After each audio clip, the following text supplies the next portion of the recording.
Sports chairman Shoaib Sheikh के खिलाफ मनगढ़ंत मुकदमात बनाए गए। एग्जैक्ट को बहाना बनाया, बोल को निशाना बनाया। बोल वर्कर्स की मावराए अदालत गिरफ्तारियां हुई। दौरान हिरासत वहशियाना तशद्दुद किया गया।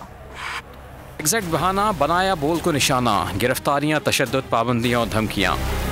जुल्म और ज़्यादती की इस दास्तान का आगाज़ हुआ 2015 से और जुल्म की सियारात ने तरक्की और उम्मीदों को अंधेरे में धकेल दिया। अभी बोल का आगाज़ भी न हुआ था कि बड़े बड़े मीडिया टाइकॉन की नींदें उड़ गईं और सबने इसे नाकाम बनाने के लिए सर जोड़ लिए। झूठी खबरें, कॉलम, मनफी प्रोपेगेंडे का जैसे सैलाब आ गया। मकसद एक ही, उड़ान भरने से पहले ही बोल के पर काट दिए जाएं। बोल को रोकने में नाकामी मिली तो फिर शुरू हुआ मुकदमात, गिरफ्तारियों और छापों का सिलसिला।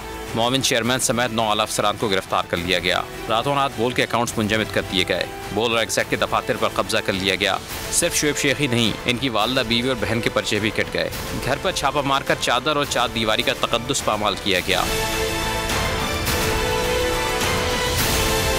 एग्जैक्ट के खिलाफ धोखाधड़ी का मुकदमा बना, लेकिन इसका कोई मुद्दई ही नहीं। जालिमों ने एक ही इल्ज़ाम पर कराची और इस्लामाबाद में मुकदमे का अनोखा काम भी कर डाला।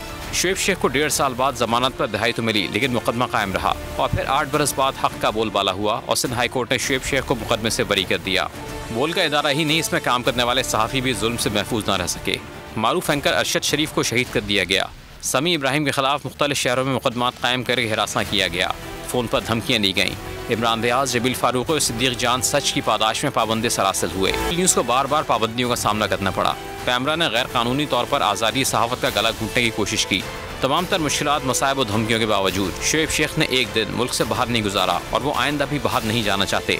वो आज भी डटे हैं, जुल्म और सितम का डट कर मुकाबला कर रहे हैं। हक और सच पर कोई समझौता करने को तैयार नहीं। मुश्किलात आएंगी, मुकदमे बनेंगे, बस बोल न्यूज़ को कौम की दुआओं की ज़रूरत है और रहेगी। अगर आपको ये वीडियो पसंद आई है तो हमारे चैनल को सब्सक्राइब करें और बेल आइकन को प्रेस करें। तो नजर आ रहा है सामने लिखा हुआ है जुल्म मिटने के लिए 2 चीजों से मिटेगा भाई।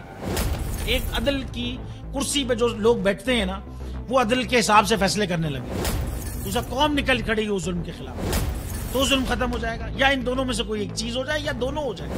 अगर 420 का मुकदमा था, उस वक्त अदलिया में जो लोग बैठे हुए केस देख रहे थे, वो पूछते ना यार चीट हुआ कौन है। जब उनको दिखता कोई चीट नहीं, वो केस खत्म कर देते। तो जालिम जुल्म कर ही नहीं पाता। 9 जजेस ने नोट बिफोर किया मेरे केस को यार, 1.5 साल चला। शख्सी जमानत का केस, सेम केस इस्लामाबाद में कर दिया। एक ही इल्जाम पे 2 केस हो नहीं सकते भाई। मतलब 60 दिन का वक्त होता है। 102 दिन के बाद मैं जीत गया, केस बरी हो गया।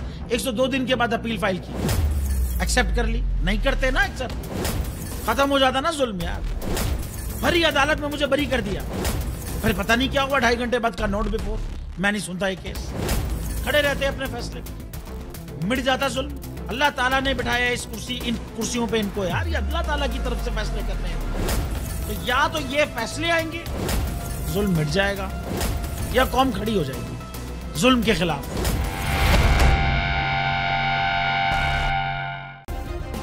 सब्सक्राइब करें और बेल दबाएं ताकि कोई खबर रह न जाए।